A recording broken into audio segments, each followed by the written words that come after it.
Hey, hey.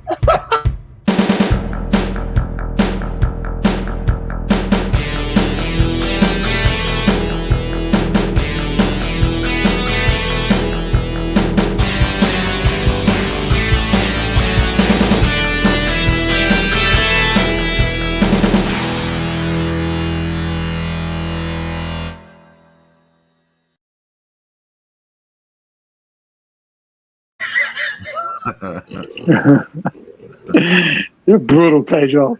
I know. Hola, amigos, and welcome to the Markout Mania. Yeah. I'm Pedro Borique, Drogi Texan Spaniard, and we're here live on a Saturday morning on YouTube for Markout Mania, and we got fresh off his hot set last night on House. Was it House of On Real House Radio on Mixcloud Live. Real House Radio on Mixcloud Live? It's the Extreme. James Sorno, aka Jim House. How are you? I am doing good, my friend. I am doing good. It's 417 degrees here in Orlando, so I'm obeying my thirst. Whoa. I see. I see. Looking for the little whores out there. Whoa. Hey, you know who I heard wants to throw the lightning down on the little horse? It's Zeus. I knew it. Today on Markout Mania, we're talking King of the Ring, Queen of the Ring, and all this and more on the Prudential Halftime Report. Love it. Oh my God. Brian Bell is in the chat. He says, I'm here for the Booty podcast after last night's Booty stream on Twitch. Oh yeah, Brian Bell made the so I was doing Friday Night Jam last night, and Brian Bell turned into a butt stream for a little bit, but I only said it once. He started it. I did. Big Brian Bell, what's going on, buddy? Oh man, that was a decent SmackDown last night. Not too bad. I watched it this morning. It was okay. Those fans were like rabid. It's going to be Gunther versus Randy Orton, and there's going to be Nia Jax versus Lyra Valkyria in the King and Queen of the Ring. As a matter of fact, I just popped on the pre-show right now. It's starting, so it's actually a decent card. I just hope it's a decent show. Yeah, I'm gonna pull up the card right here in a moment. It's actually a decent card. So Thomas Honda didn't make it through to the finals. No. He got beat by Randy Orton. Oh my God! Speaking of booty, Queen Nia today. Dang, Brian Bell. Not for nothing, but I gotta give Nia props because she lost like 50 pounds. She looks good. She's all right. She's moving around better, in that ring. Queen Nia. Yeah, everybody wants Queen Nia to win, right? Yeah, I mean, I think it's the right choice to make. You were saying in the pre-show, Pedro, what about her winning? Well, I was saying, so it's a way of giving her a title without it being a title, and then it builds her up for when Jade takes her down, right? And growing Jade. But you were saying that they get a title shot for winning, so maybe they're going to do even more than that. Who knows? Yeah. I mean, he's taking the belt off Bailey if you do that. Let's see. Looking at the card, so you got Bianca Belair and Jade Cargill defending the women's tag titles against Candice LeRae and Indy Hartwell. Is that on the pre-show? I don't know. Seems to be an indication it's going to be on the pre-show on here. But then you got Becky Lynch defending the women's title against Liv Morgan. Sami Zayn defending the Intercontinental title against Chad Gable and Bronson Reed. That should actually be good. As you said, Lyra Valkyria versus Nia Jax for Queen of the Ring, Gunther versus Randy Orton for King of the Ring, and then Cody Rhodes versus Logan Paul for the undisputed WWE Championship. And the rumor floating around is that this could be the debut. It could be the debut of the Wyatt Six. Oh, interesting. Mm-hmm. Because all those. That's a fairly decent card. No, it's not bad. You know. So we'll see what happens. I mean, it was a decent SmackDown yesterday. That crowd was ridiculous. They were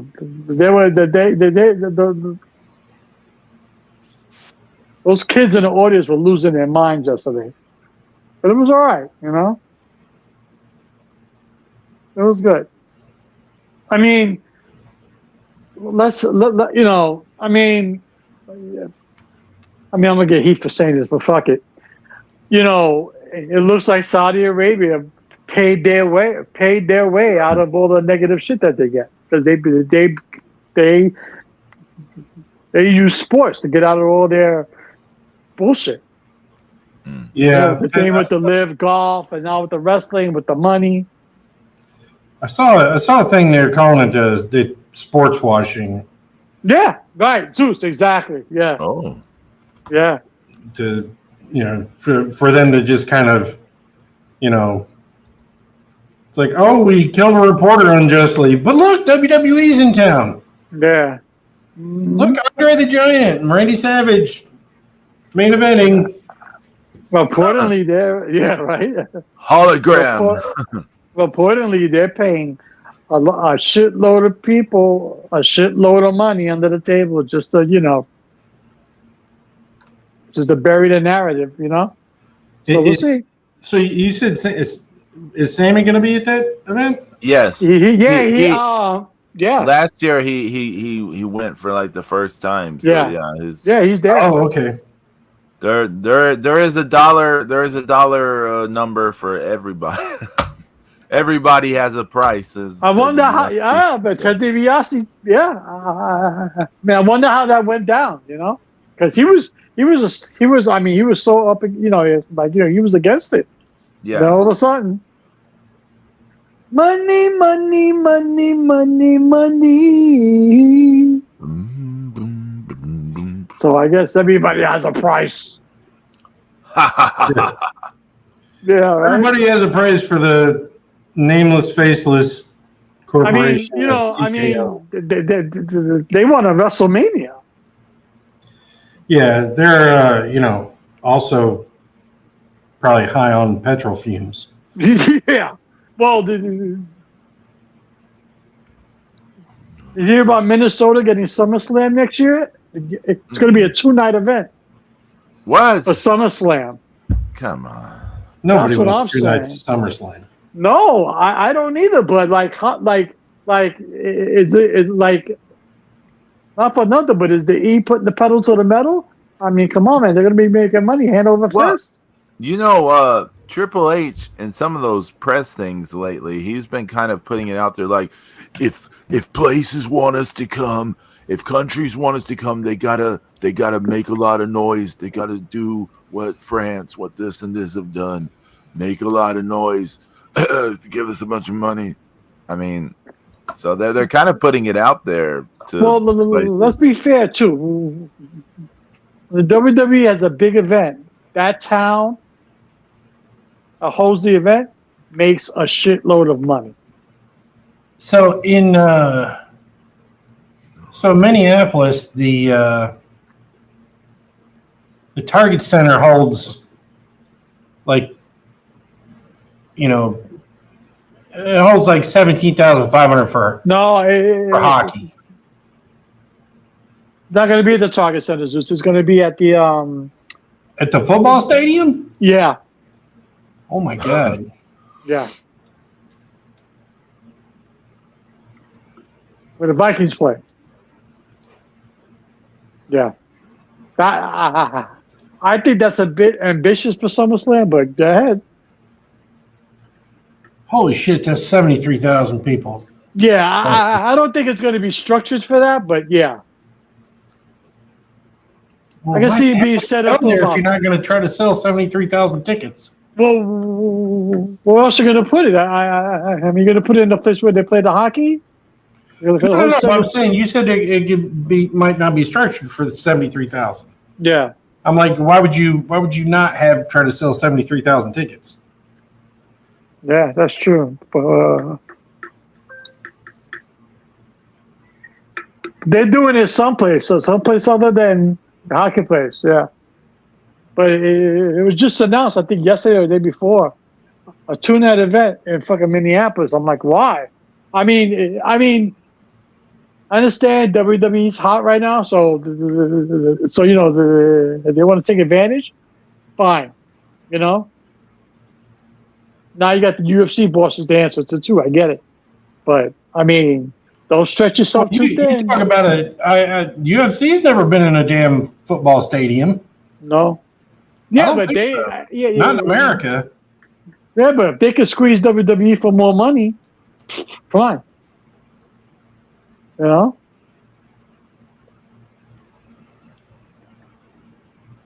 And then NXT holding a pay-per-view at one of their arenas, right? I don't know. Yeah, the UFC arena. The what? What's that arena that the UFC has? I mean, they usually go to like stadium. I mean, not stadiums, but they usually go to arenas. Yeah, it's someplace. I forgot the name of that place. Yeah, see, Brazil. They did one in Brazil. They did. The Toronto. The Toronto one, that was 55,000. Australia, they did that one 56,000 and 57,000 again in Australia. Yeah. So. I mean, you got to figure the way they'll structure the stadium is going to be set up for at least 50 to 60, right? Because you kind of have the whole back area blacked out because of the whole entrance and all that bullshit. Oh yeah, I mean that's So, however, they're going to do the setup. But be Brian Blair, to be fair, business wise, it makes sense. If you can fill the arena, you can travel costs are low, and the production setup costs are low since you're already there. Yeah, I agree, Brian. I agree. I totally agree. But they got the pedals to the metal right now, and they're hot. I mean. And then on the other end of the spectrum, you got AEW Double or Nothing on Sunday, where you're like, week? Tomorrow? Yeah, James, Double or Nothing tomorrow. I legit had no idea it was this weekend. I'm being completely honest. There you go. So it's like, up. It's I mean. Oh yeah, it's tomorrow. Yeah. Oh man, that new stadium that we're just talking about for Minnesota, man, that's amazing. It's a dome too. Yeah. So that I believe we've got some climate control inside there. It should be pretty nice. It'd be much nicer than a open air stadium in August. I think they're doing the 2 nights because maybe I think there was something where like they told Minnesota that they were going to get the WrestleMania, and they ended up giving it to Las Vegas instead. Yeah. So I think this is their makeup. Let me see something. Hold on. I mean, they've held WrestleMania in some strange places, to be sure. Yeah, but I mean, let's be realistic. Is it that far? Is it that far-fetched if you're going to see a WrestleMania in England, in France, and Australia, or dare we say in Saudi? It's got to be. It's going to have to fall in between Eastern and Pacific time. Yeah. No, I agree. Our time. Yeah. They're not going to make people in the United States get up at 4:00 in the morning to stop. No. Watch it. And you can't do WrestleMania on a tape delay too, because that won't work. No. It's interesting to me. The King of the Ring today has 5 matches on the pay-per-view or PLE and has 1 match in the dark, so that's 6 matches in total, right? This Double or Nothing tomorrow has 11 matches. That's nearly double the amount of total matches. Yeah, they are going to suck. Look at this. The dark match tomorrow is Thunder Rosa versus Deonna Purrazzo.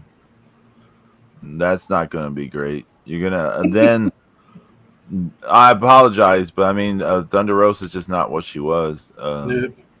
Deonna Purrazzo has never been that good. So sorry to Angie. She's not bad, Pedro. She's not bad. She's not good. She's not good. She has her moments, I mean, nah. She's better than most, but not as good as she should be. She was fine as the Ferrari girl jobber in NXT. That was her best role. The person who overrated how good she was on the Indies and TNA, not so much. TNA, she was hit and miss. Dig some of these. Of course, AEW goes nuts, like spamming with these gimmick matches. Adam Copeland Edge versus Malachi Black for the TNT title. Is it just a straight up match? I don't know. No, do they know how to have one of those? They're going to have a barbed wire steel cage match. Oh, Jesus. For the TNT title. This isn't for the main title. This isn't a blood feud. It's a feud for the TNT title. Then Roderick Strong versus Will Ospreay for the AEW International Championship. Trent Beretta versus Orange Cassidy. The Bang Bang Gang versus Death Triangle. So Jay White and the Guns versus Pac, Ray Phoenix, and Penta. Chris Jericho defends the FTW title in a 3-way FTW rules match versus Hook and Shibata. Poor Shibata. John Moxley versus Takeshita in an IWGP World Heavyweight title eliminator match. How the fuck is that happening? If Takeshita wins, he gets a future shot at the title. This is a pay-per-view match, not a TV match. This sounds like a TV match setting up for a pay-per-view match. Sounds like a Saturday morning match at 9 a.m. Yeah, it sounds like a collision match, right? Sounds like a collision match. In front of 35 people in the studio. Who's the idiot that put the strap on Moxley?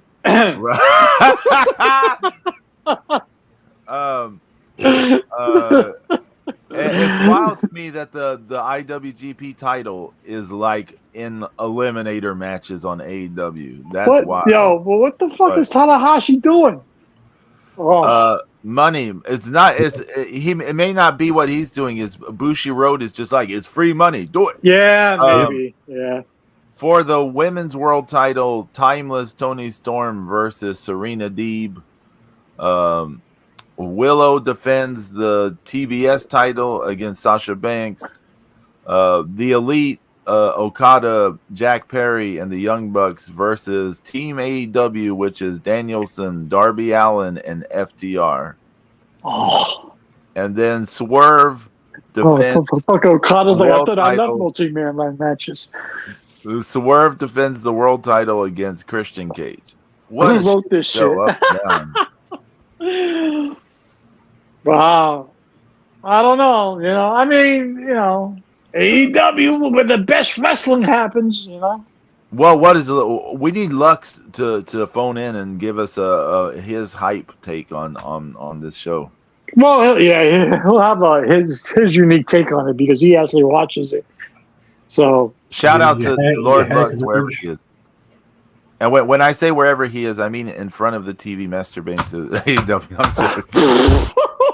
Oh my god! I apologize. Wow. I couldn't avoid it. Sorry, I know that's not. Pedro woke up and chose violence. Yeah, I apologize. I apologize. He takes care of James. We love Lux. He takes care of That's Pedro. I just cut couldn't a help it. I promo couldn't on help Lord Lux. myself. Okie And here also we we know he's not a verge. He's not the he's not the one. He's not a hack. He's not a verge. he's a verge hack. Oh man. That's good. That was good. That was good. Brian Bell, well, see you next week, folks.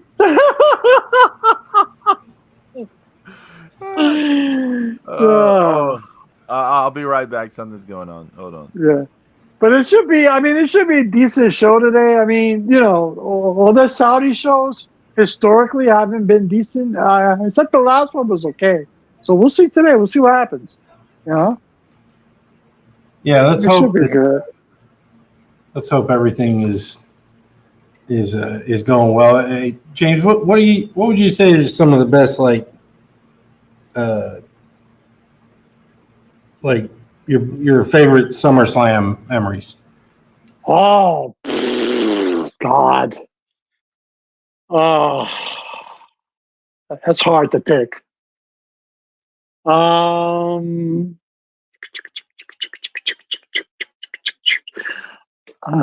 first one that comes to mind is the match at Wembley with Bret Hart and Davey Boy Smith. Yeah, that was pretty iconic. And then the same night that the Road Warriors with the big entrance. Yeah. I mean, that was. I mean, back then, WWE didn't do a lot of stadium shows. Remember that? So there was huge out in Wembley, and the crowd went nuts with Davey Boy, and the Road Warriors with the entrance, and with the whole thing with the motorcycles down the ramp. So didn't they? I mean, they used to go to the UK periodically, but it was always like some small arena. 8,000, 9,000 seat arenas. Yeah. It was nothing like that. It was nothing like Wembley. Nothing. And yes, boys and girls, there was wrestling in Wembley before AEW got there. So, that was one of my first memories of SummerSlam. There's been others, with the Ultimate Warrior, Edge, but other than that, that'll be my top one. How about you? I mean, pretty much the same thing. I mean, that might have been really, Bulldog's, greatest moment. Yeah. Well, that's what put him over as a single star. Remember, because that's what made him. Because like every time after that, he was always in a faction. He was with the Hart Foundation or the British Bulldogs or with somebody else. Which is funny because,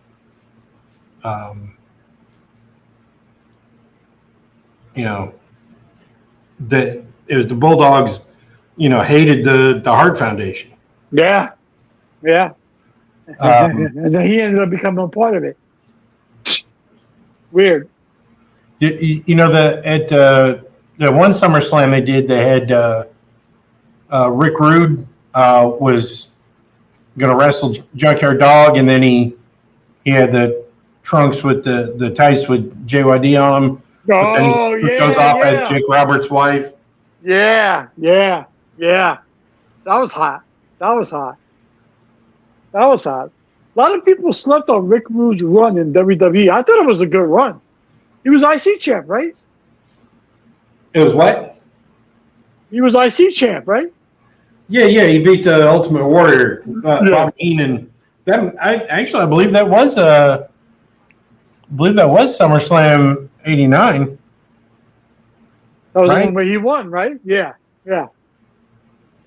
Like a lot of people sleep on his WWE run. I thought his WWE run was good. Well, that's where he kind of broke out, because he started shooting up in Crockett, and then he left Crockett and went to World Class. He was really good in World Class. He was. Yeah, I don't think he was there too long, but him and Percy Pringle were. Yeah, they were awesome together. Yeah, they were a good team, and then he went to WWF and. How'd you like his WCW run? It was No, it was really good, actually. Yeah. I mean that, like those, he kind of grew out of the gimmick of the kissing and the, all that kind of stuff, and he's kind of like he it's not like he forgot about that, but it's like you already knew that he didn't have to keep doing that to still be that guy, right? Because he was just so he was super over. He was still in just that magnificent shape. His promos were getting better all the time, and in his matches, he was putting so much into his ring work. He had the great matches. That great run in. Him and Sting had a nice run. Oh yeah, but like the G1 that he made of. And that was such a I thought he was a good. I thought he was a really good worker. I thought his promos were never bad, Zeus. I thought his promos. Oh no, he's always gonna rip into people, and people are gonna get pissed off at him, and the girls were always gonna love him. So I mean, What did you think about his run at that international championship bullshit? That the international title. Yeah. That was kind of like one of those times where I'd lost cable. Gotcha. So I didn't get to see that stuff. You're lucky. First time around. You're definitely lucky. Because it was very convoluted. And there was too. It was kind of also one of those things where you would have thought that Ric Flair would have been a little bit more. Because they said that there was like problems with them two, not really liking or respecting each other and shit like that. So, which is, for somebody like, Rude was never, he was just all around good wrestler, Hey. Matt Hardy and Edge, they could be professional in the ring. Anybody could be professional in the ring. So I don't know whose fault that was, But if I was, I would have had no problem putting Rude over if I was Flair, But that's me. But then again, they wanted up. But then they got forced. So that's when Rude got hurt, right? Yeah. In that match against Sting, wasn't it?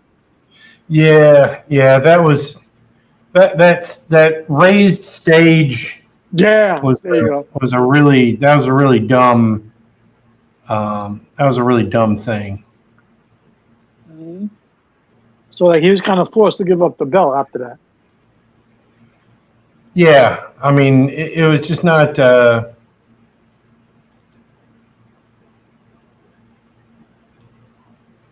It was just not a good.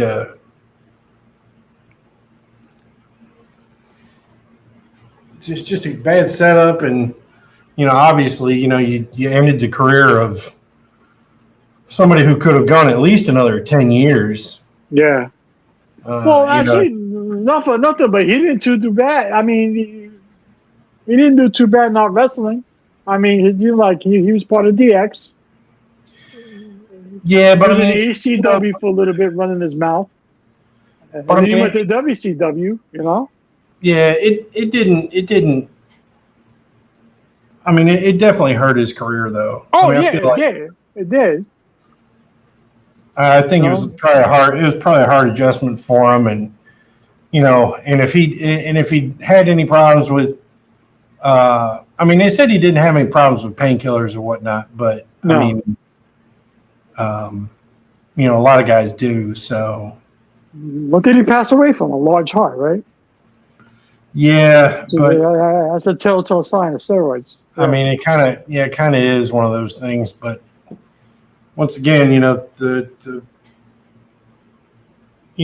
think we kind of established throughout the 80s and 90s that absolutely. steroids are bad, so. That was the era. Everybody was doing it. Yeah. Oh, you know what else was I looked up some SummerSlam moments. Go ahead.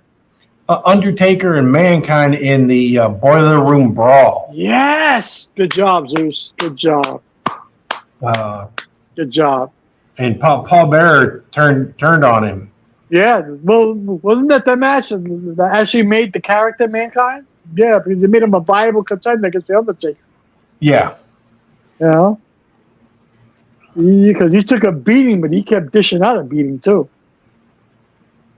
Yeah, Foley. Sadly, I'm not as big of a fan of him as a lot of people. But I mean, I'm not saying he's a terrible wrestler or anything. But he. You don't like Foley? I mean, I like him okay. I just, I don't like him like, he's. I think his work, on the mic and things probably. He was a good promo. His best, He was a very good promo. Yeah. Remember when he was in ECW? He would cut those anti-hardcore promos. Oh yeah. No, all the fans wouldn't piss on you if you were on fire. If you were on fire. I mean, it was awesome. He said a lot of shit that people were thinking already. Yeah. But that Boiler Room match was good, man. What match was good? Remember the Boiler Room match, Pedro? Okay, Mankind and Undertaker. Yeah. It's been a long time since I've seen that, but yeah. We're discussing SummerSlam moments because it's coming up. Was that on a SummerSlam? Yeah. Oh man, 96. Okay, I didn't remember it being on a SummerSlam. That's. I looked up some big SummerSlam moments to talk about while you were. Zeus and I were both discussing like our number one is going to be Davey Boy Smith at Wembley Stadium. That was like the biggest one I remember. But then was SummerSlam this year? Kerry Von Erich won the Intercontinental title from Kurt Hennig. Yeah, Kurt Hennig. Yeah. The Bret Hart Mr. Perfect IC title match was really good too. Where's SummerSlam this year? It was Cleveland, right? I have no idea. I can look it up. I think it's Cleveland. What was another good match, Zeus?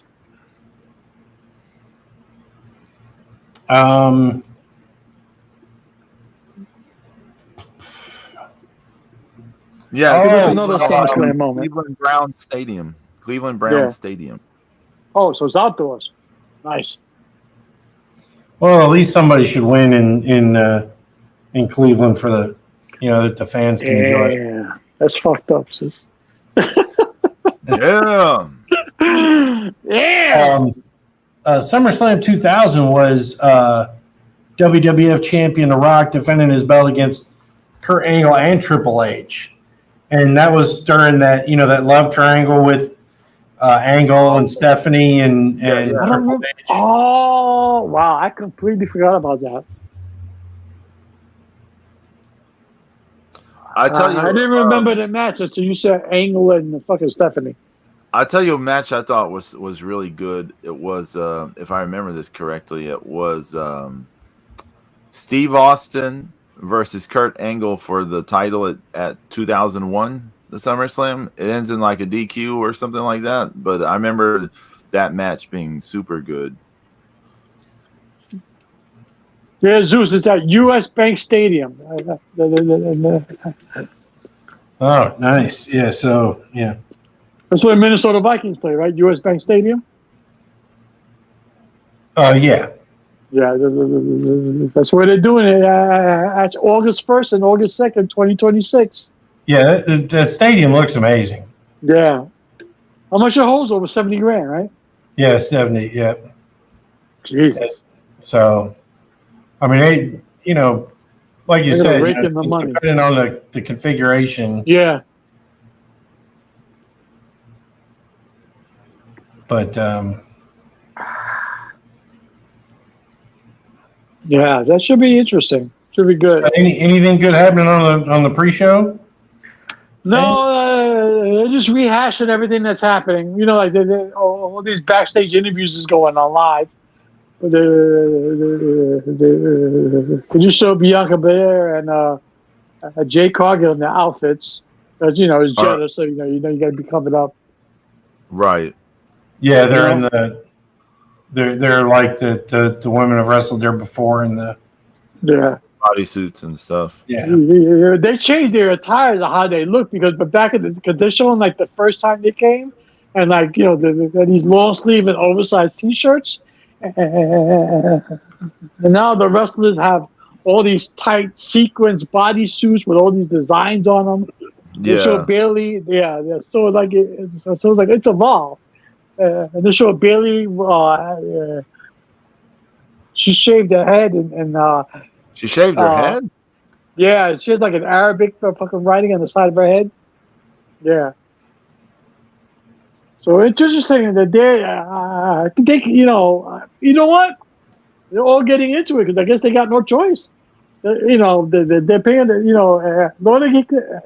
As long as Saudi keeps paying WWE fucking billions of dollars, they're going to keep going back. So I guess you got to get with the program, right?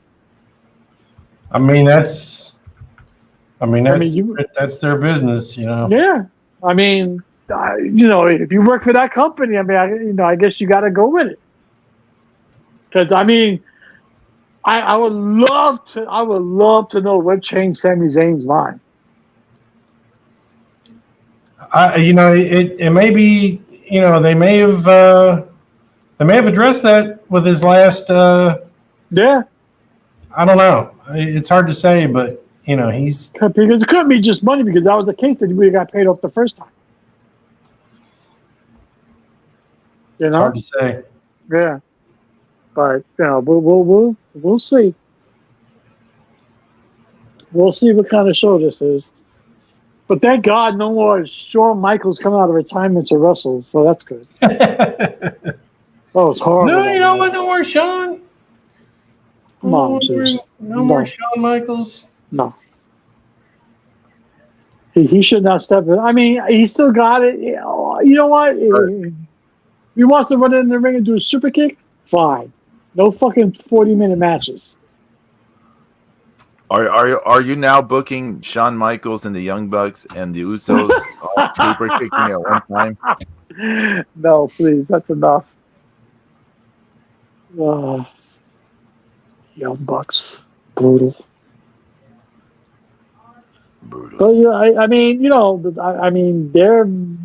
this place is going to be packed to the gills again, and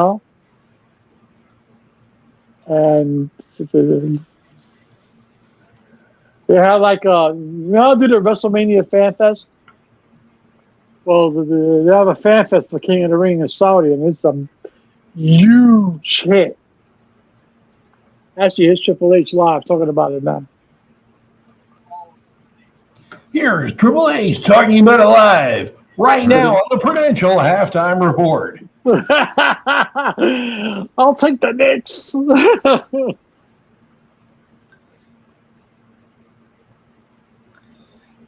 I wonder how much money is being paid under the table then.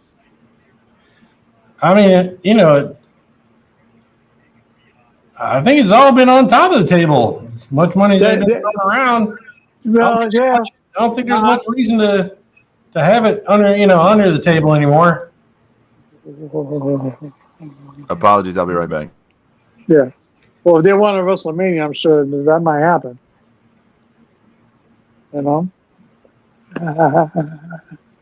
Speaking of money, Zeus. Yes, I don't have any. I'll wait till Pedro comes back to talk about the fucking TNT thing with AEW.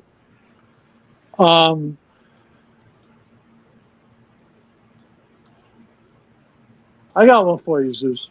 Yeah. I got one for you. How come they didn't leave the big gold with Barry Windham? How come what? How come they didn't leave the big gold on Barry Windham? Because Flair was coming back. I mean, even Barry Windham was like, yeah, that's, I'm just holding the fort down until. Yeah, but wouldn't it have been nice to see Flair chase? He did. It was just really short. It was just over and done with so fast. I mean, I think they wanted something, kind of, just kind of get WCW back to being WCW, Yeah. James, if you want to see Flair chase, just go to the bar. He'll chase one drink. All right, Pedro, listen. Okay. We were gonna because I'm real curious about this. Okay. We've all seen the numbers in AEW, the crowd numbers: 2,000, 3,000, 4,000 people showing up for Dynamite, right? I mean, it's all relative, but for AEW and for that roster, and for that kind of crowd on a consistent basis, how is that? How are they sustaining all those contracts on those house numbers? Like it just doesn't add up. I mean, how much longer is fucking Tony Khan's father going to say, "Hey, listen, you know what? I'm not bankrolling this no more." I mean, especially with TNT now losing NBA. I mean, they're billionaires who don't have a problem spoiling their kids. So, like you say, like when do they go? Oh, enough's enough. They may never have a point where they go, enough is enough. Enough is enough, and there's time for a change. But you can, I mean, if you're paying Sasha Banks that kind of money, Okada that kind of money, how do you sustain that salary of fucking drawing 2,500 people for Dynamite week after week? So, this week Dynamite was up from last week. Last week the ratings were 672,000. This week was 713,000. How many people were in attendance? Oh, attendance, I don't know. I think it was about 2,500. Yeah. I mean, that's my point, Zeus. How do you sustain that? James, TNA has been around for how long? Yeah, but TNA is not paying a person $10 million a year, Pedro. That's true. That's true. They probably haven't paid $10 million in a year in total salary. Exactly. Since Hogan. Do you remember what was that one girl's name? Taylor something. When she was the champion and Taylor Hendricks. Yeah. When she was the knockout champion, she was also having to work like some retail job to survive because she was a cashier at Bloomingdale's. How we living? So yeah, I mean, I don't know. I couldn't tell you, James. Again, these are billionaires. Like these are billionaires who don't mind blowing money. If you saw some of the things they've done with Fulham, like since they've had Fulham, which to people here they may go, well, what's Fulham? It's a little Premier League team or something like that. You're not considering the Premier League is this global, massive, it's not media thing, right? It's like tons of money, like it's tons and tons of money. So being in the Premier League is like being involved with tons of exposure, tons of money, and they just kind of play with it. They don't even really. It's like they play with it disinterestedly, and it's wild. Like that supporter group, and you have to know, in the footy, like the supporters are like. They've been born into this. These aren't people It's not like here in the United States where you have a lot of people just go like, I want a team that wins but isn't so popular. I'm going to choose this motherfucking team in this place I have no connection to. It's nothing like that. These people are born into the place. The family has like decades, sometimes century plus of being involved in this team, being involved in this community. It's like in their blood. It's in this and this. And here comes these people, the cons, they get this, they take their club and they're like, oh, billionaires have our club. They're going to pump it full of money. Instead, they're just like, it's kind of a tax write-off or something for us. We're just going to kind of play with it here and there. It doesn't matter if we go up and down out of Premier League into the secondary leagues and this and this. And the fan base just like, what's happening? So these people don't, my point is these people don't mind blowing tons of money. I also read that Tony Khan doesn't like confrontation, so in both Fulham and in AEW, he doesn't fire anybody. He lets the contracts run out. Well, that would kind of. I'm sure that footy's a little different. They probably let quite a few people go, I mean, in some ways, in the football, it's even worse because they just kind of trade people like. I don't want to say this, but almost like a slave trade sort of thing, look at this player. You want to buy him? Buy out his contract. Ha ha ha ha. So. Because they got a lot of contracts coming up in AEW. A lot. I'm kind of curious. I'm kind of curious when like someone like Angelico gets let go. Because they're doing nothing with that guy. There's not much to gain from that guy, right? But you kind of go like, well, how has he been around this time? Like Jack Evans not around for years now. How is this guy still skating by? Just you gotta like the right people, I guess. But at some point, but at some point, it has to make sense, doesn't it? Yeah, at some point it does, but I mean, look how long, you can go without making sense. Because you're gonna have what? Who? I mean, you're gonna have Malachi Black. You're gonna have Penta. You're gonna have They said Malachi Black's contract is almost up. Yeah, there's like a slew of them who are all up around the same time. And I don't want to even get into the Ring of Honor part. Well, I mean, for Tony, it's a good time to play poor. No. I'm sorry. The only way we can keep you around is pay you half of what you were making because, we got $20 million a year and 3 fucking people.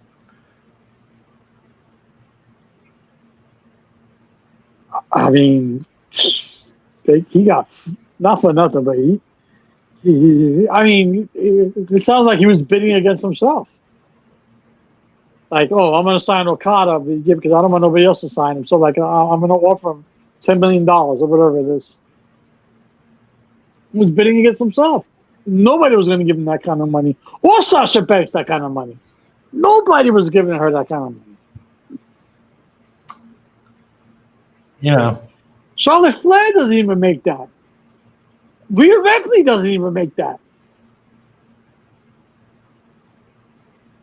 It's becoming astronomical at this point.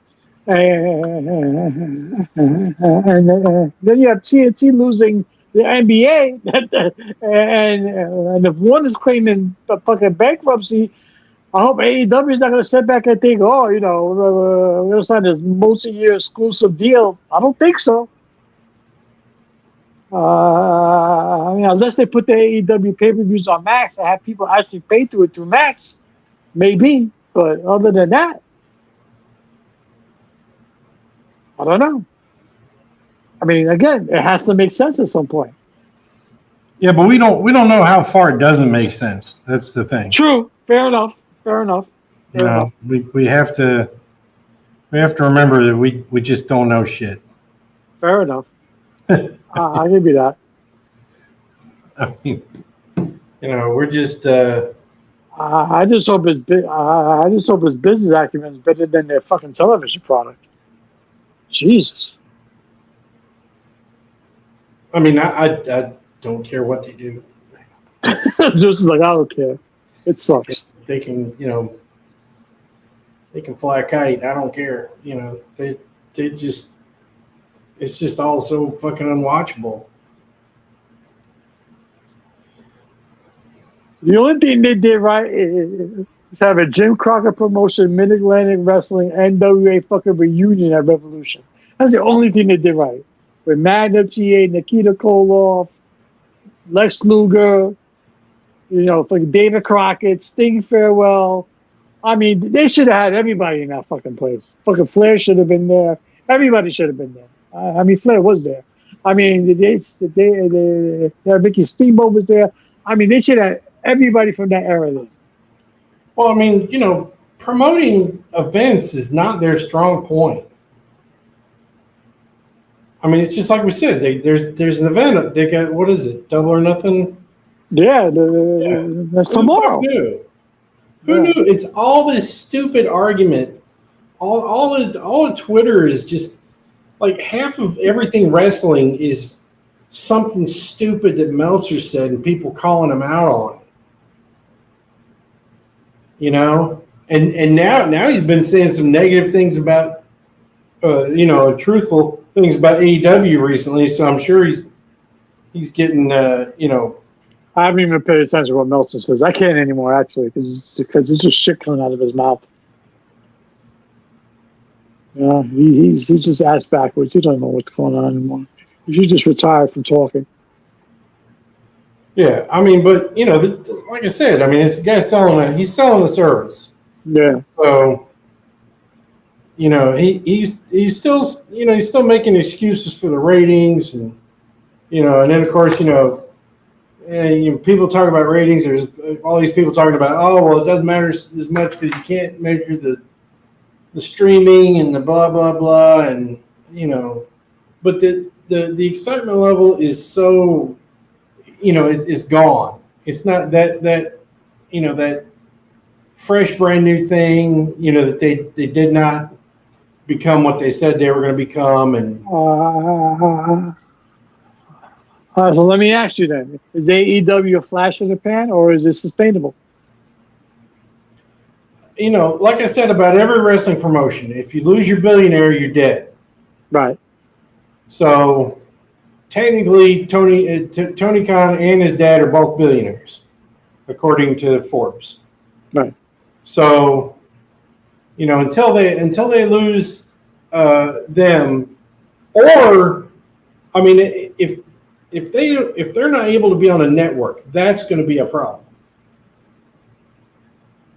If they get outright canceled, then the next step would have to be them paying to stay on. Right. Because remember, it's, people forget too. Vince about bankrupted his whole life to get WWF, going in the direction he wanted it. Yeah. And he bankrupt. He actually almost bankrupt a lot of other people too. Yeah. But I mean, we know that it took him,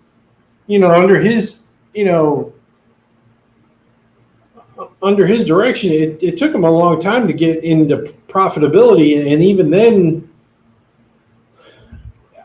I'm trying to remember, but I want to say that they were in bad shape in the early 90s, money-wise.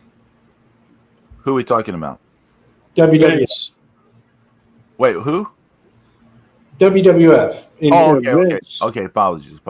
Isn't that correct, Pedro? It's kind of like the reason they let in the 90s they got go was because they got they were losing so much money. Yeah. Yeah. Now, honestly, I think Bret Hart had really, if he'd tried harder, maybe he could have got some going away money if he was really. You can't just let me out of my contract. I'm going to need like $1 million in cash to relieve you of this. Because he'd signed 20-year deal for $1 million a year or something. Yeah. So he should have done a Jeff Jarrett and grabbed some more money going out the door. Yeah. I took balls with Jarrett, did that. I ain't gonna lie. I know, man. I can't believe they let him back. Yeah. Well, they let Warrior back. Once they let Warrior back, you knew Jarrett was going to come back. Because if I put Warrior held him straight up hostage, straight up. Well, no, he just didn't show. No, Zeus, that match at the Garden, he said if he didn't get paid, he wasn't going to go out through the curtain. Well, yeah, but it didn't work. Right.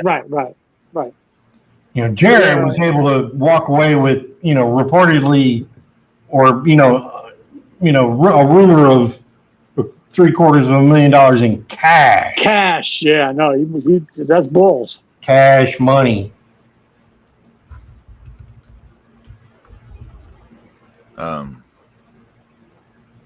Woo! Yeah, but y'all were saying something about AEW and you know, I mean, who knows? We don't know. Like Zeus likes to point out, we don't know. Right. I asked Zeus this, Pedro. I asked Zeus this. I asked him, is AEW a flash in the pan or is it sustainable? And he was like, if they lose their billionaire, they're done. Or if they can't get on the network. Yeah, they lose the billionaire is the important one. If Khan somehow, for whatever reason, if the Khans at some point go, I don't want to be in this anymore, then it's over. Yeah. And I was saying too is that, you know, if they lose being on a network, they might have to resort to paying to be on a network. Right. Or they might just say fuck it and start their own network because they got the money to do so. I don't think they got that much money. Not if they don't have the billionaire, James. Right. If they don't have the billionaire, it doesn't. I mean, what are they doing? They're not going to be able to. I mean, because it's kind of a strange waters now because, you know, like we think, well, there's all these networks out there, but you know, there's so many networks that are owned by somebody else. Yeah. Right. You know, like you know, CW is getting NXT next year, so you can forget about them. Who is? CW is getting NXT. Oh, and then like, you know, where you think, well, you know, would you think that you know, USA Network would be, you know, happy to get I'm sure they will like it, but they're getting SmackDown after all this is said and done, isn't it? Aren't they? So. Oh, okay. Yeah, they're getting SmackDown this. Yeah. See, so it's crazy. Yeah, I don't know. Like you said, Zeus, nobody really knows, you know, obviously. But it just goes back to my original argument. I'm like, how is this sustainable? How is all that carrying all that payroll is sustainable when you're only drawing every week 2,500, 3,000 people, 3,500? It's not sustainable against those people that you're drawing. James, have you ever known people who live outside their means? Yeah. Yes, of course. There you go. Just blow it up to a corporate level or whatever. That's exactly. There's a picture of Ric Flair in the dictionary.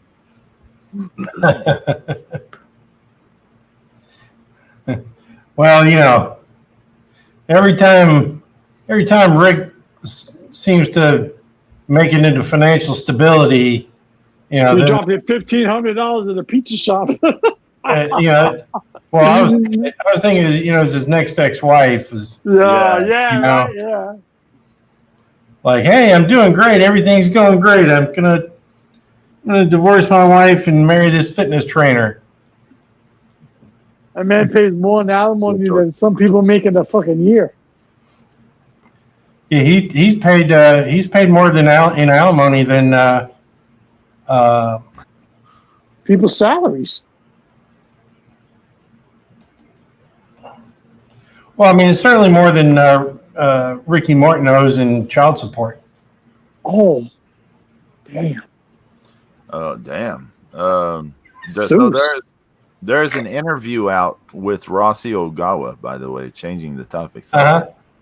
I was wondering when we were going to get to Little Horse. Yeah, damn. We are canceled now. And so this is machine translation, so don't take this, as gospel. And anyways, I mean, it's wrestling folk talking about stuff, so also, carny stuff. But so there's some interesting stuff in here. He said in December of last year, he had the opportunity to have an online meeting with Triple H. He never met Triple H before this. And he said, Triple H told me, I want to help you with whatever you want to do, whether it's with Stardom or on your own. He gave me the push I needed. He's talking about to start a Marigold. I don't know, but who knows? I was starting to feel uncomfortable at Stardom. He said he felt like he was decoration, told just to sit there. People said he was getting in the way of AEW, but that's not true. Kenny Omega is attacking me, saying things that aren't true, but that's defamation. He himself wants to be involved in women's professional wrestling. I don't know what that's supposed to mean there because it's machine translation. But even so, if people who don't know about it hear it, they'll think, "Oh, really?" But I thought that was interesting. If that's true, that Triple H is telling him that he wants to help Ogawa. So does that mean WWE is involved in Marigold? Pedro, I wouldn't be surprised if there's some under the table funding going on from WWE over to Ogawa to fund the fucking Marigold for talent in return. I would not be surprised. I mean, the whole thing to me is like, I don't think that, WWF, TKO, or whatever is ever going to want to really buy Marigold, right? Or at least not in our lifetime. They're going to have to really. But add a little funding in return for some talent down the road. Sure, why not? I mean, yeah. I mean, I can see that. Can you imagine? I mean, that's just smart business. I mean, that's not. Yeah. The WWE, if they saw that show, I mean, I'm sure they did on Monday, the debut show by Marigold. If they saw Bozilla, if you're the WWE, you probably want this girl at some point, don't you? I would think so. Yeah. She's a great look too. Yeah, she's decent looking, 20-year-old gigantic monster woman. Like, imagine she's the WWE young too, so she's moldable. She's young, so she's moldable. Throwing NXT for a year and then have her make a debut, bomb.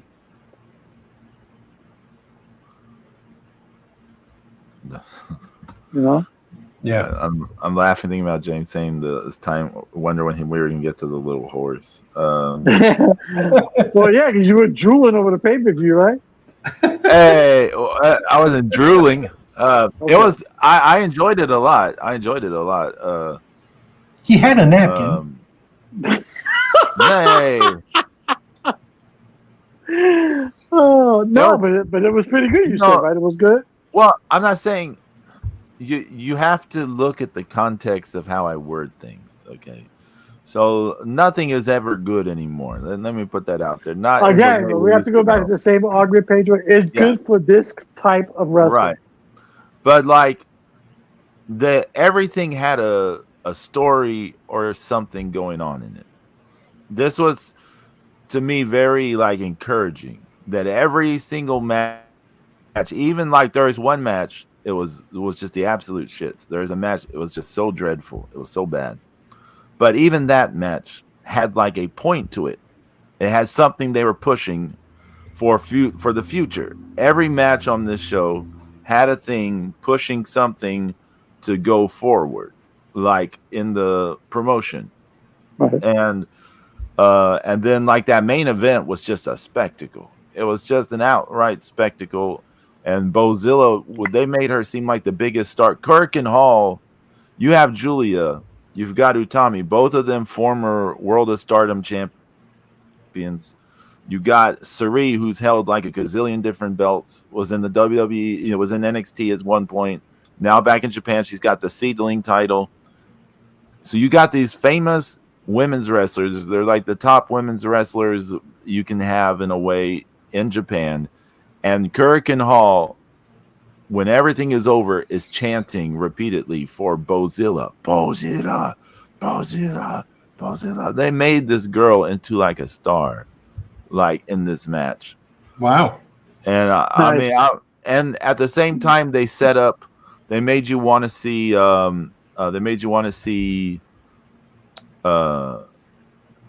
Sari versus Julia really badly, and they made you want to see Utami versus Bozilla. And did Julia get hurt in that match? Yeah, she did. She got hurt pretty early on. That affects the NXT starting day, right? Potentially, it could affect all that stuff. Yeah. Yeah, because she's supposed to show up, what, in August for NXT, something like that? At the show in August? Some people are saying in July, but who knows? Really? Yeah, I mean, it affects. Amerigo was we're going to have Sari versus Julia for the white belt in July, so it affects that too potentially. Julia's saying she's going to make that show, but who knows? Because the wrist is a complicated injury, isn't it? I've never broken any bones, but I hear the wrist could be complicated because it's got so many little parts and stuff going on. I broke a bone in my wrist when I was like 10, and I just had it in a cast for like 3 months. I sprained my wrist, and it took like a fucking month to properly heal. This is a sprain. Yeah, thankfully, up to this point in my life, I've never broken anything. So, well, that's because you didn't become the great rock star you wanted to be, and you never crowd surfed and balcony dived or broke any guitars. Slam guitars on the floor. Trash hotels. Busted up a hotel room with your guitar. Yeah, exactly. I will embarrass myself right now and tell y'all a story. Catch women's underwear. I'll tell y'all a story about how I accidentally punched myself in the face once dancing to a Prince song. I'll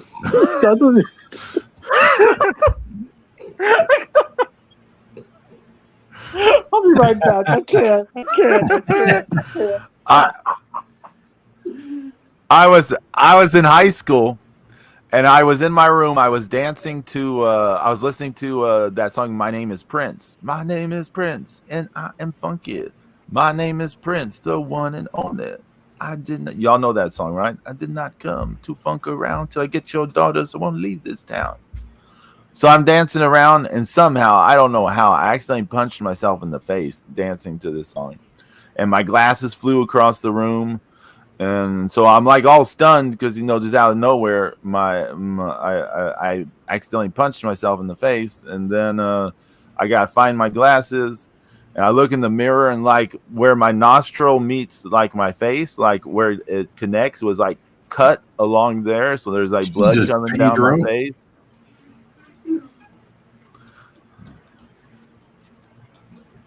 I mean, I do know how to throw a punch because I had the boxing training when I was younger. In the face, doo-doo. But that was not on purpose. You punched yourself in the face. Controversy. I punched myself in the face. Doo-doo. Controversy. Pew. Yeah, good job, Pedro. Yeah. But yeah, no, I've never broken anything, so. But yeah, can she recover by July? I don't know. It's not that much time, is it? Well, she doesn't have to. As long as she shows up at the show, I mean, she has to physically get involved. Maybe not. Who knows? I mean, she wrestled for like almost 25 minutes after breaking her wrist. That could have done more harm than good. I know. At one point, she's having the strike exchanges with Sari and all this kind of stuff. You're just like. Yeah.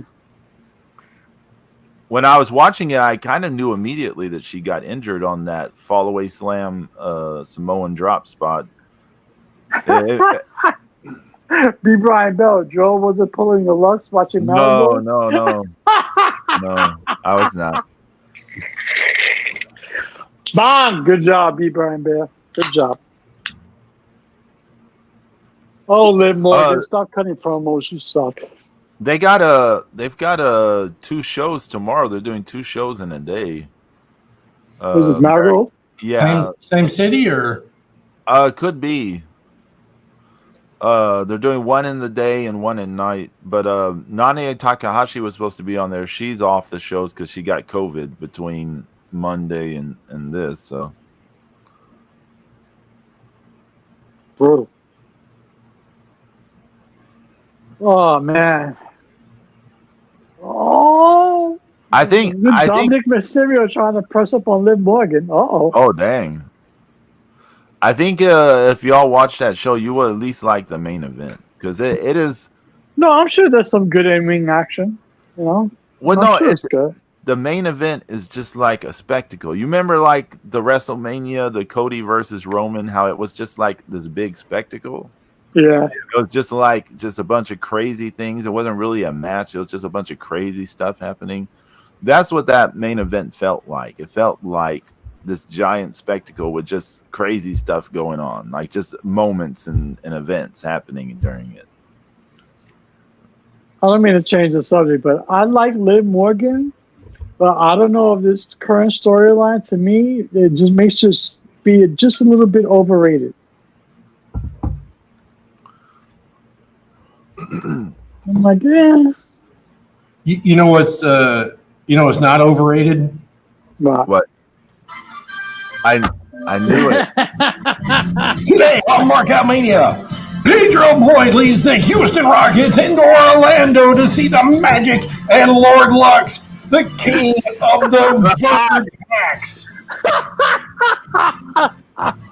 All this today and more, including the Prudential Halftime Report with Bob Contis.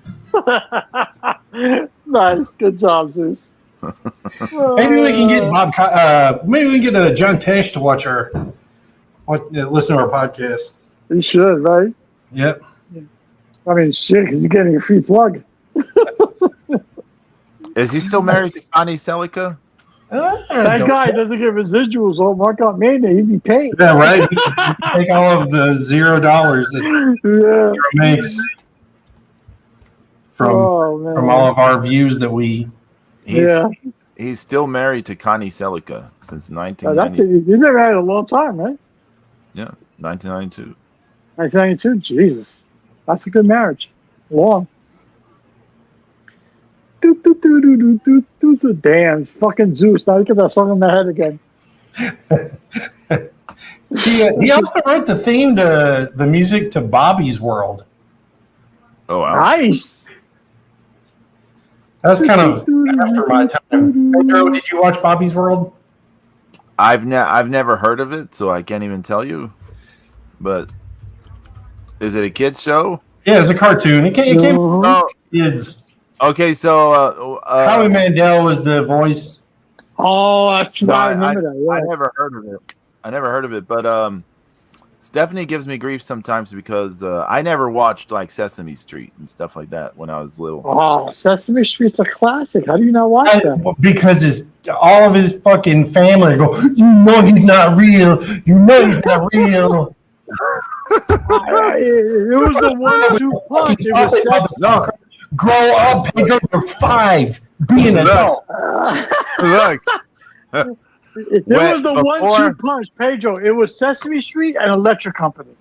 Come on. Now, Electric Company, we had a vinyl record of Electric Company, so I knew about that to some degree, at least that vinyl record of it. But before I even have memory, apparently I was a movie and Monsters. So that might have. So I can see where like something like Sesame Street did not appeal to a toddler kid who was crazy. You never seen The Count?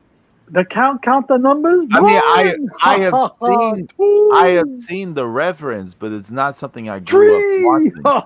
Oh. You never see Bert and Ernie, two heterosexual males, share a bed together? No? You never see Big Bird or Oscar the two men Grouch? sharing a bed. There's nothing wrong with that, by the way.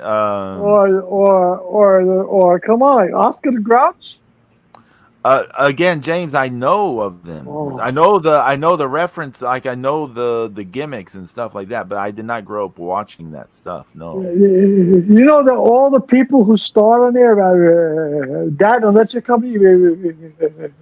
Yeah, you had Morgan Freeman was on there, right? Yeah, Morgan Freeman. Yeah, because he was on the album. He was part of the cast. Yeah, he's part of the cast. He's on the album cover. That's how I know. Jim Henson, hello. Well, yeah, everyone knows about that, James. Again, I'm not saying I don't know about the cultural references in Sesame Street. I just didn't grow up watching it. I just don't. You're no good. Apparently, I wanted to see monsters when I was. Yeah, that's part of every child's childhood. I mean, come on. Come on, man. James, come on. You grew up in America. Every kid should watch Sesame Street. How is Sesame Street going to compete with like Godzilla? If you're, I watched both. I saw Sesame Street and Godzilla. I know just as much kaiju as anybody else. I watched it when I was little. I would count with the count, and then I would watch Godzilla movie and count how many kaiju were in the movie. Yeah, because I learned from the count. Have y'all ever seen the Sesame Street parody video about the I can only count to 4? No. I gotta show y'all that sometime. Okay. Oh.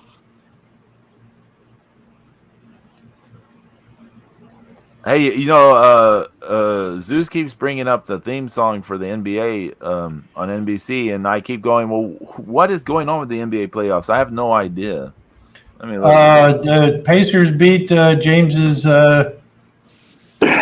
Knicks, and they're playing Boston right now, right? Yeah.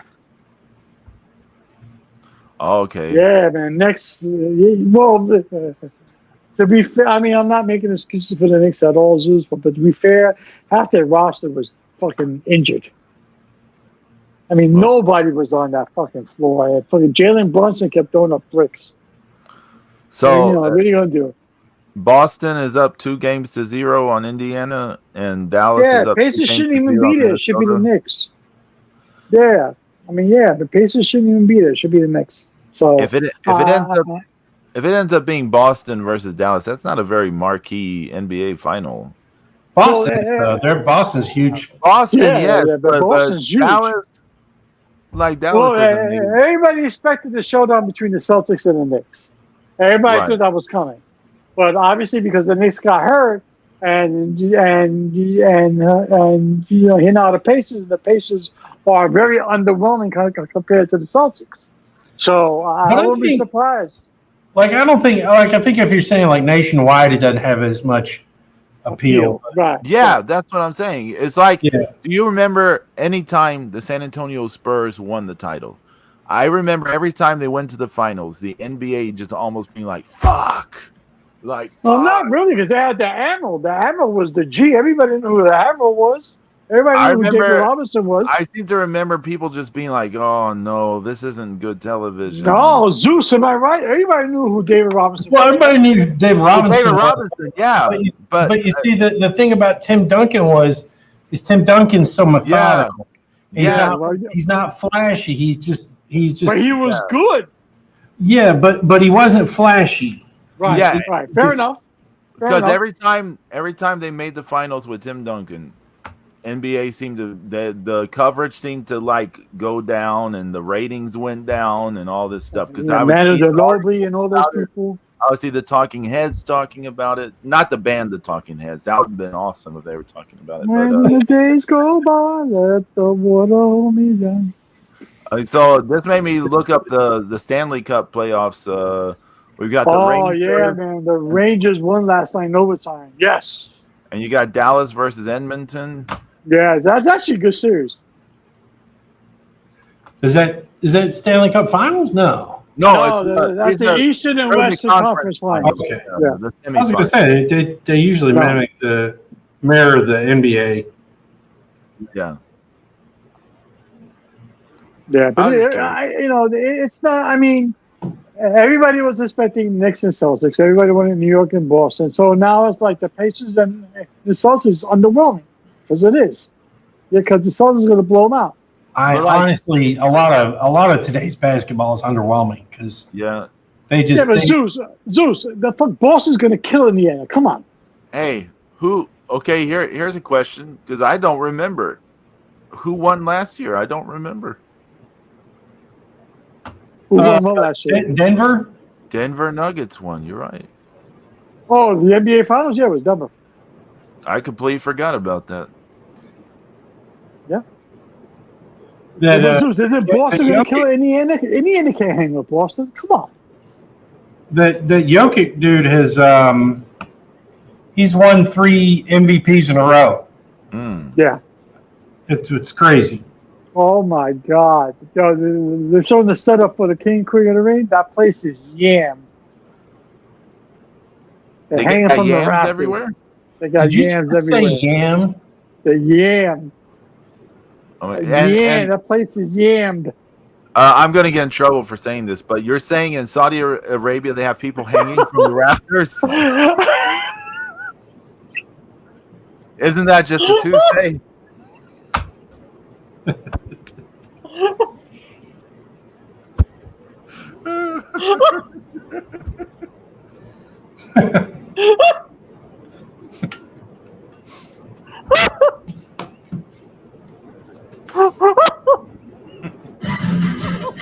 Today on Mania, James Yaminators it up basketball.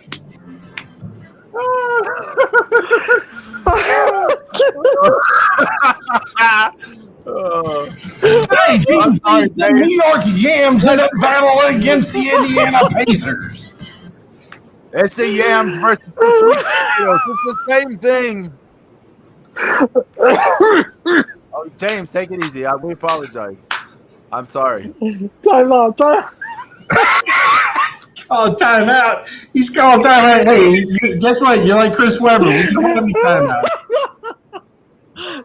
One of the most famous non-timeout in timeout history, right, Zeus? Yep. That dumbass. Oh, man. Oh, Pedro, that was incredible. Zeus, you're fucking... I can't with you. I can't. I fucking can't. Fucking Zeus is killing me right now. Jesus. Pedro and Zeus, I'm sending you my next hospital bill, okay? Yeah, we apologize. We apologize. We're gonna get you. We're gonna get you an official Yams jersey with your name on it. Holy shit! It's Saudi Arabia. They're hanging them on the rafters. Yammed. Well, at least they're not hanging from the rafters in Juarez. That would be. Oh Jesus! Easy. Oh my God. Oh my God. Dude, this clip you put in the chat. Holy shit.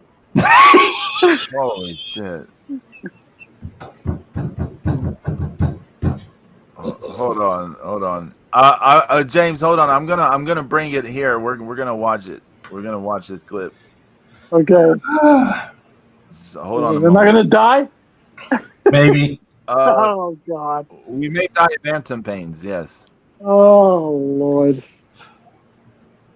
Okay. So leave it to the God at the. Oh yeah. The super flex! Oh! Holy fuck! What the hell are we watching? Looks like CZW if I would hazard a guess. What? Oh my God! What idiot! Oh Lord!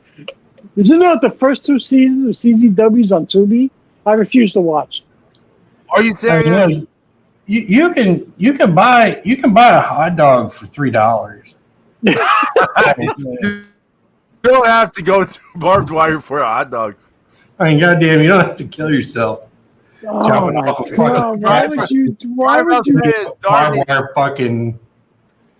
Brian Bell said it's Darby Allin on a Tuesday. Why would you even do? I mean, there's not enough money in the world. Come on, these people are idiots.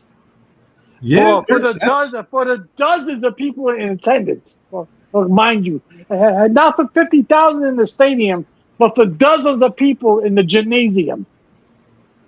Didn't that look like where the CZW place they would go to over and over? Oh yeah, what was that high school gym that would go to, Zeus? All the time. Yeah, I don't remember what the name of it was, but it was. Yeah, it was a fucking gym. Yeah.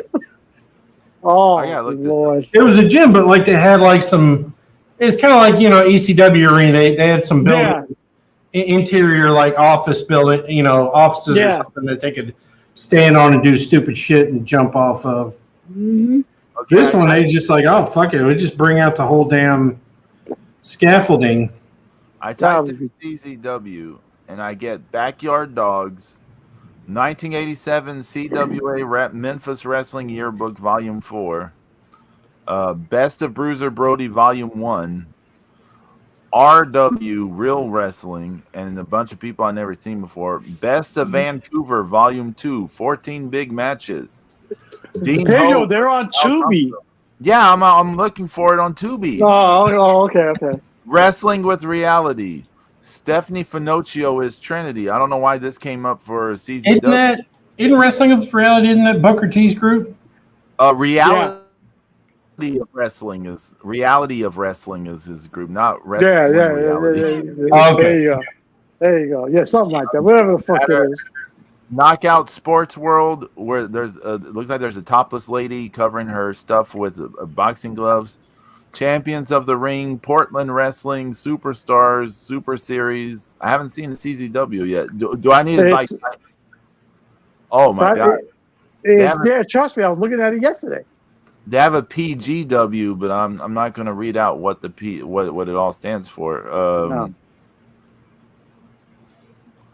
There are some weird things that came up with just CZW. Goat Story, the old Prague legends. What the fuck is that even? I don't want to go into pagan rituals. Okay, easy.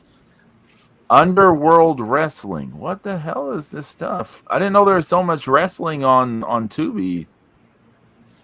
Catalyst Wrestling. Do we just like? Is there at some point? Is there like a nickel wrestling? Is there like existentialism wrestling? Hey Zeus, Yeah, Zeus, live from the Prudential Center. Let me try doing it. So it's Combat Zone Wrestling, right? Yeah. Wrestling. Oh, it did show up. Combat Zone Wrestling, 1999. Let me see what it says here. There's at least 2 seasons. Oh, there's only a second season. Oh my god, this stuff looks. There's only 3 episodes for it. It's brutal. Season 2, episode 3.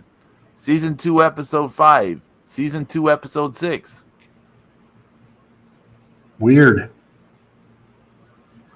Witness the highest flying wrestling in the world. These athletes perform dives and flip off of roofs and trucks.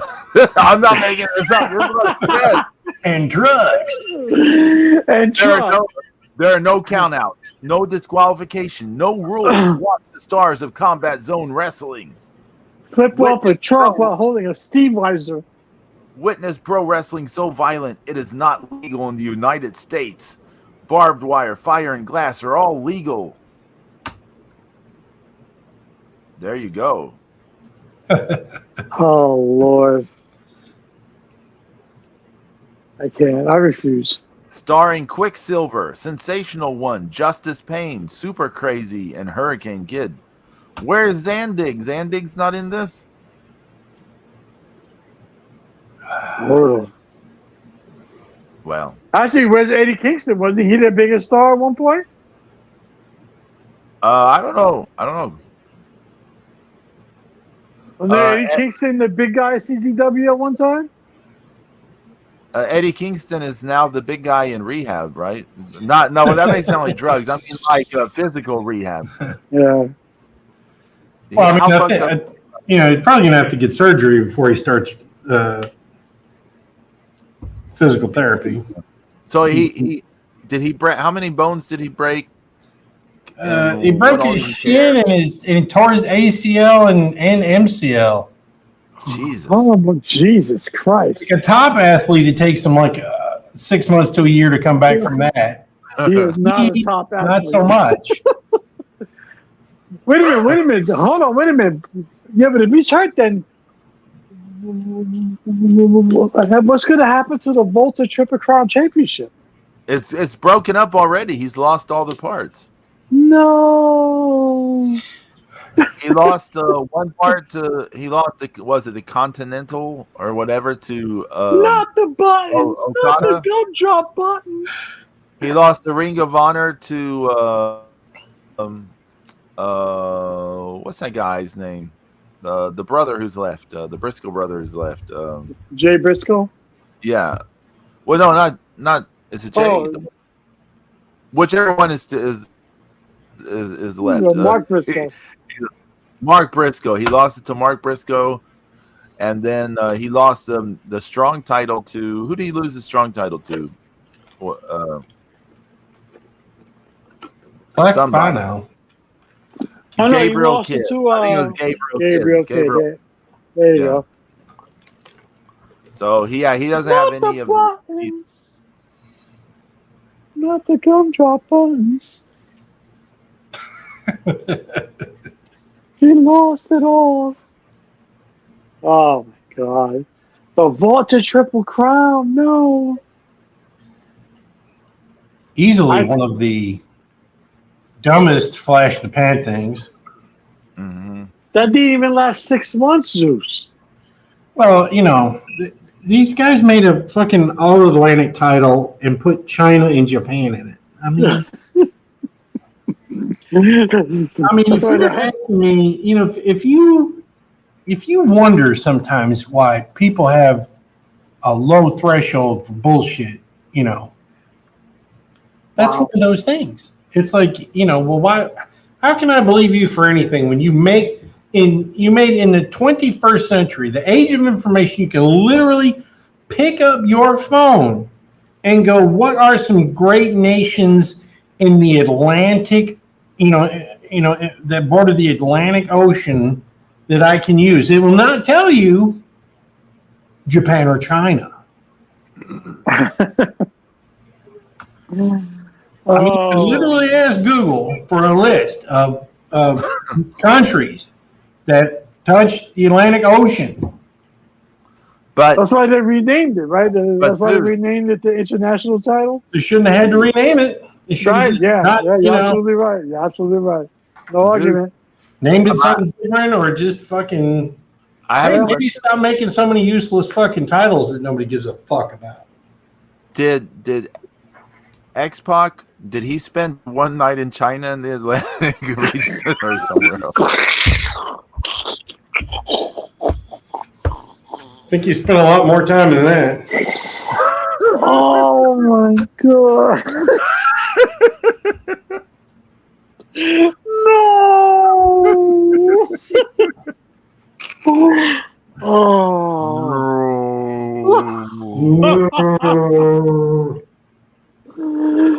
Oh my God.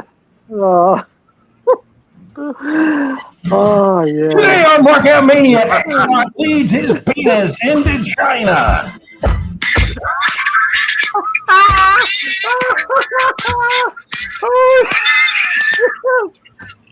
Holy shit. Holy shit. Oh my God. Oh my God. Oh, poor Brian Bell. He's probably going, what the hell am I listening to? Holy shittles. Oh, be Brian Bell. It's all good, baby. Thanks for hanging. Yeah. Because you definitely must be crazy like us because you're staying with us. So good for you. Hey, he's been my friend for since 2008, so he has to be crazy for. Well, I was about to pretty say much. Something. Yeah, I mean, he would have to be a little off to still be listening to us. So there you go. So good job. Yeah, good job. Holy shit! Yeah.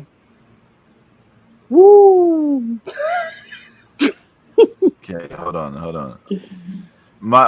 He said my Saturday had so much promise before the show. Oh.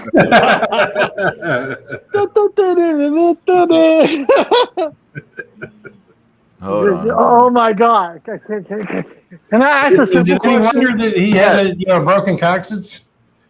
Can I ask a simple question? Yes. Who's gonna ring King of the Ring? Who's gonna ring King of the Ring? Who's gonna win King of the Ring? Gunther, right? It has to be Gunther. Yeah, Gunther, right? Gunther? Yeah, over that's Randy right. Orton? Gunther. Gunther! The Ring General! King Gunther and his U-boat. Yes. His U-boat will fire the missile that Zeus is not allowed to make any gimmick addition. He should come out to the ring with Sean Connery from Hunt from Red October. God, shut up.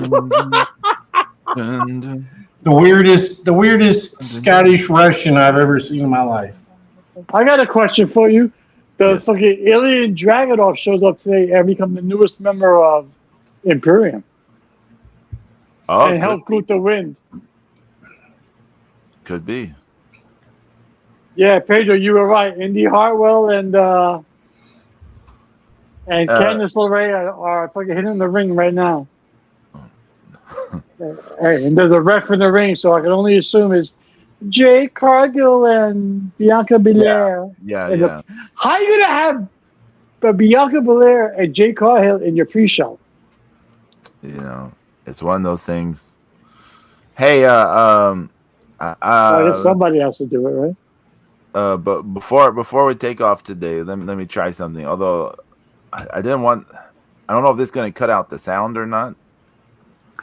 I want to hear Zeus talk about collection. Oh yeah, that's right. Fuck. I want to hear Zeus talk about collection. Cut a promo on collection. Do it. Man, it just they keep giving away cards that I already have. It's like I understand why they're doing it because you can't get a Desperado card in this current event. Anniversary event because he's changed factions too many times, and all of his previous factions are gone, and they're not going to give out any of his brand new ones. So they're just giving out old ones, and of course you're giving out old ones I already have. I got there's 8 I don't have. Let me ask you a quick question. How does it feel that I was given free what you had to trade for to get? Man, shut the kiss my ass. Damn. Oh, brutal. I thought Zeus was going to blow a gasket the other day. He was pissed. I was pissed. Look at this video card. One I already have. I don't blame you because they were giving them away left and right and all the shit that you had. You're right. It was all the shit that you had. Yeah, they gave away a Hiromu today. So maybe it's alternating Hiromu and Desperado because they're on the, they're on the intro screen. That's the second Hiromu that they're giving away, right? Yeah, I'm a little. No, I think it's the third one. Third one? Because they gave away that one where he's like a rookie. Yeah. I'm a little concerned they're telegraphing they're going to have another final against each other or something with all this. See, Brian Bell. Yep, we are in Saudi. Yes, we are. That place looks amazing. WWE does it. That fucking stage I haven't is turned ridiculous. it on yet. So. Oh, the fucking backdrop is 600 stories high. It's ridiculous. And the fucking WrestleMania ramp is in effect. Pedro, what were you talking about that might cut out the audio? Oh, I just wanted to show a little promo for Wednesday. Oh, we're still able to talk, it seems. Can we talk? Yeah. Yeah, that was pretty fast. Yeah, Wednesday. Oh, we got album listening party. Album listening party.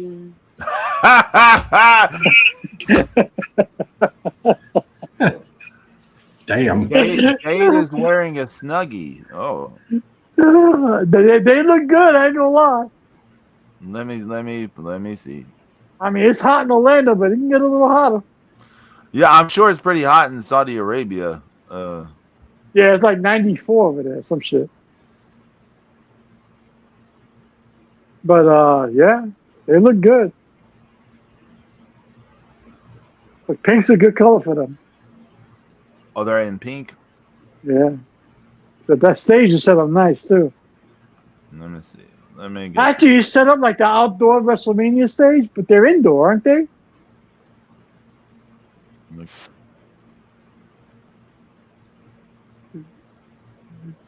Yeah, because it has the canopy at top. It's got the columns.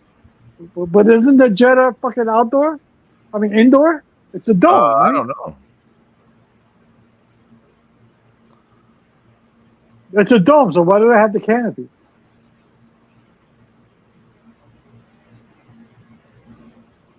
Here we go. First So, match of the night. Fall away Pre-show. slam. No. Do commentary. So yeah, the Jade and Bianca have like little shiny silver bits to their. Oh, and they all got like silver boots on. What's going on? Even the opponents have silver boots. Their on. outfits are coming. See what I'm talking about, Pedro? Yeah. Their outfits have come a long way. Because it used to be oversized shirts under tights. Did you see that double team move? James, did you see that double team move by Bianca and Jade? No, I missed it. Bianca did kind of like a handspring thing and onto. Yeah. I saw that. Why am I behind? Hold on. I'm gonna start my shit over because I'm behind. Too many yams. You know, you ever hear people talk about like yams and sweet potatoes being two different? Yeah. Have we ever talked about this? No, because I don't like either one of them. And if they're the same thing, then so be it. So okay, so you don't like yam, Zeus? Nope. There is no. I don't like Stephanie and I cannot. You don't like sweet potato fries? No, I've had some that are okay, but if they're too sweet, I can't. Oh, I love sweet potato fries. What are you talking about? Oh, man, Bianca's selling the hell out of this knee. Yeah, she's supposed. Yeah. So there is a thing in the world called yams, okay? But when the people that the country that it came from, like the yams would not grow in the United States. Okay, they would not grow in North America. Like something about the soil would not grow the yams. Sweet potatoes, yes, sweet potatoes would grow. But some of these communities were wanting yams, and at some point, someone was like, "Why don't we market the sweet potatoes and call them yams?"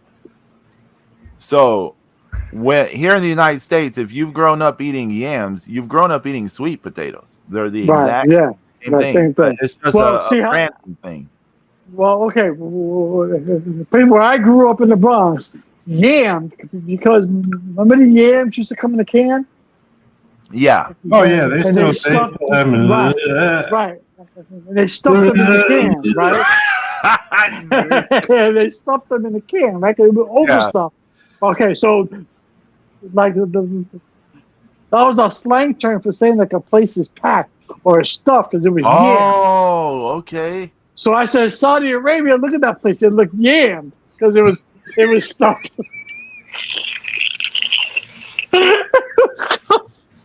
It was stuffed in a can. Leave the New York yams. No skin allowed to be shown by the ladies. Nah, B. Brian Bellwell. But they come a long way because now the bodysuits are kind of tight. Yeah. The Indy Hartwell, when she was making fun of Bianca Belair with the hair thing, that was funny. Is it Candice LeRae cosplaying like fucking Matt Hardy? I don't know. I mean, they're the heels almost smartly. The heels are in less body snugging outfits than the faces. Yeah, but if you had a body like fucking Bianca Belair or Or Jay Cargill, I'd be wearing slick shit too. Well, if you were as swole as they are, you would have no choice. I'm swole.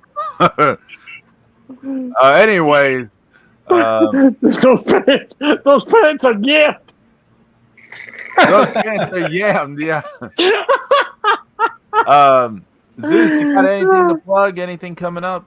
No, nothing good.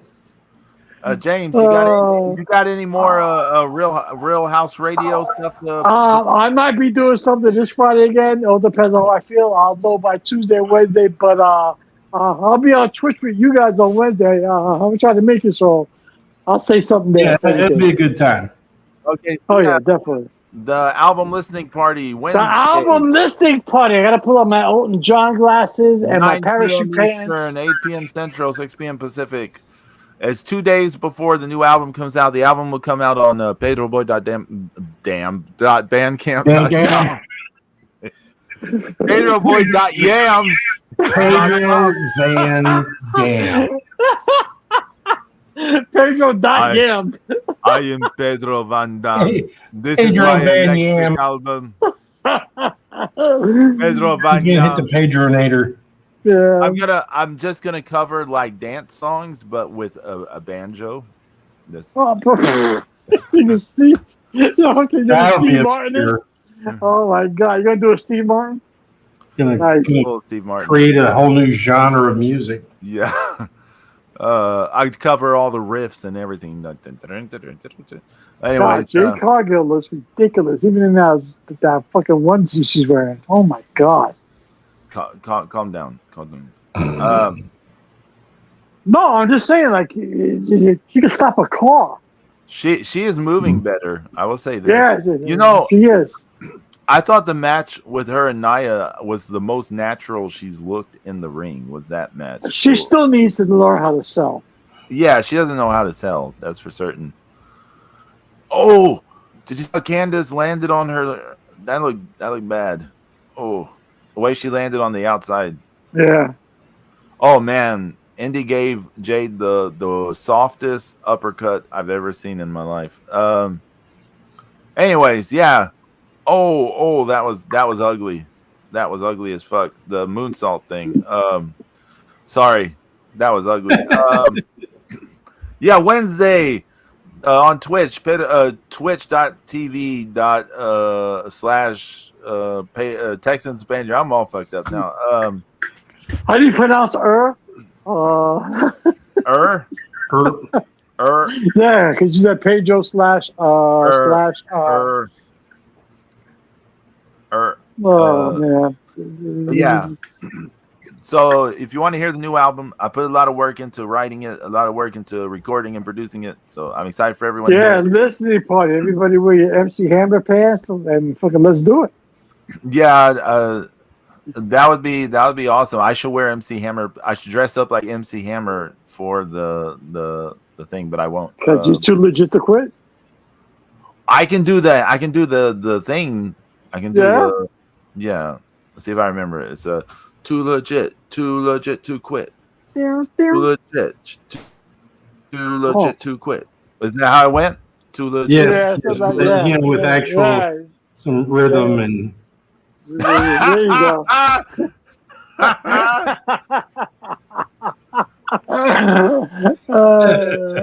So, anything going on next week?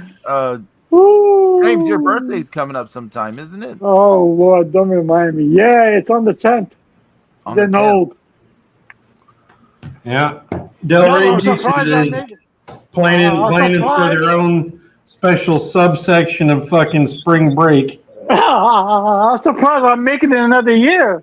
God bless them doctors. That's right. Thank God for modern medicine. Fucking modern pharmaceuticals, ladies and gentlemen. Live at work. So they're definitely my heart's operating at 17%, and I'm doing a fucking 2-hour show. They're yamming it up, that's for sure. Yamming it up. So yeah, shout out to Brian Bell for hanging out with us. Yeah, man. Brian Bell, good looking out, brother. Everyone, take care. God willing, we'll see y'all next week. And Peace. Have a good Memorial Day weekend, ladies and gentlemen. adios. Right. Peace.